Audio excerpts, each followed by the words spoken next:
Madam నమస్తే madam, ఏంటి పిల్లల పరిస్థితి? మేడం నేను ఐఎఫ్టియు రాష్ట్ర కార్యదర్శి మేడం.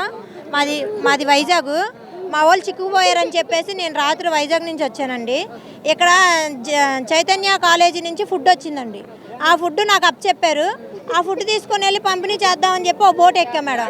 ఆ బోట్ ఎక్కేసి కండ్రిక, పైపుల్ రోడ్డు, తర్వాత వచ్చేసి వాంబే కాలనీ పంపిణీ చేశాం మేడం. పంపిణీ చేసి మేము రిటర్న్ వచ్చేటప్పుడు ట్యాంక్ దగ్గర వీళ్ళ మమ్మీ పిల్లల్ని ఎక్కించింది మేడం. ఎక్కించినాక వాళ్ళు ఏం చెప్పారంటే బోటుకు కనబడింది మేడం, మేము తీసుకెళ్ళము, మీతోనే తీసుకొచ్చుకోండి, బోట్లో వాటర్ వచ్చేస్తుందని చెప్పారు. వాళ్ళ అమ్మ ఏం చెప్పిందంటే తీసుకెళ్ళి పైపుల్ రోడ్డు రింగ్ దగ్గర కూర్చోబెట్టండి, మేము నడుచుకుంటూ వెళ్ళి మా పిల్లల్ని తీసుకెళ్తామని చెప్పి బోటు వాళ్ళకి చెప్పింది మేడం. మేమేం చేసామంటే అక్కడ మా వాళ్ళు ఇరుక్కుపోయారని చెప్పి కంట్రీకి నుంచి తీసుకొచ్చిన వాళ్ళని శాంతినగర్లో దింపడానికి నేను నలుగురిని తీసుకొని నేను వెళ్ళాను మేడం. నేను వెళ్ళినాక నేను అక్కడి నుంచి నడిచి వచ్చేటప్పటికి మళ్ళీ రింగ్ రోడ్ దగ్గరే ఉన్నారు మేడం. నేను పైపుల్ రోడ్ నుంచి అక్కడి నుంచి నడుచుకుంటూ వచ్చాను. నేను ఏ టైంకి వెళ్ళారు మేడం? నేను 3:30 మధ్యలో మేడం. ఆ టైంలో పిల్లల్ని రింగ్ రోడ్ దగ్గర దింపేశారు. నేను మళ్ళీ నడుచుకుంటూ పైపుల్ రోడ్ వచ్చాను. అక్కడ వీళ్ళు ఏడుస్తున్నారు. నన్ను పట్టుకుని నన్ను బోట్లో చూశారు కదా, వదలట్లేదు నన్ను పట్టుకొని.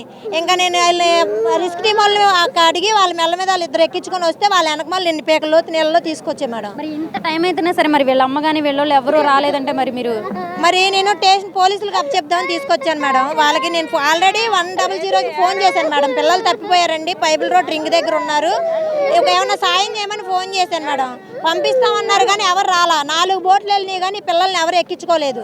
ఎక్కించుకోకపోతే ఈ నడిచి వచ్చే వాళ్ళు రిస్క్ టీమ్ ఉందిగా మేడం, వాళ్ళిద్దరూ వచ్చి వీళ్ళిద్దరు పిల్లల్ని మెల్ల మీద ఎక్కించుకుంటే నేను వాళ్ళ వెనకమాల నడుచుకుంటూ పైపుల్ రోడ్ నుంచి ఇక్కడ వరకు వచ్చాం మేడం. పిల్లలు వాళ్ళ అమ్మ పేరు కానీ వాళ్ళ నాన్న పేరు కానీ ఏమైనా చెప్పారండి? పేరు అని చెప్పారు మేడం. వెంకటమ్మ అని వాళ్ళ అమ్మ పేరు చెప్పారు. నాకు ఫోన్ నెంబర్ ఇచ్చారు. ఫస్ట్ రింగ్ అవుతుంది కానీ ఎవరు ఎత్తట్లేదు మేడం. వీళ్ళేమో నన్ను చూసిన దాని మీద పట్టుకొని నన్ను వదలట్లేదు.